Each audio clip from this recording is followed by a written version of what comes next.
જે ભગવાનની ઓળખ કરાવે એ ગ્રંથને ભાગવત કહેવાય. ભગવાન સાથે ઓળખ કરાવે. પરમ તત્વ વાસ્તવિકમાં શું છે એની અનુભૂતિ તમને શ્રવણ કરતા કરતા પરમ તત્વની અનુભૂતિ થઈ જાય અને એ અનુભૂતિને પછી વર્ણવી ન શકાય, ખાલી અનુભવી શકાય.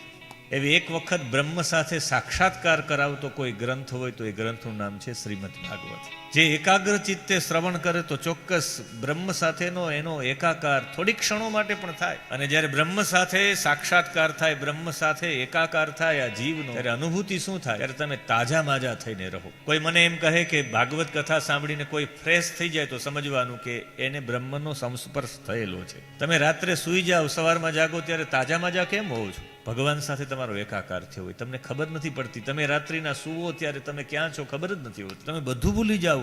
રાત્રે કેવી દશામાં સૂતા એ પણ ખ્યાલ ન હોય. આનો મતલબ છે બ્રહ્મ સાથે એકાકાર થાય એટલે બધું ભૂલાઈ જાય.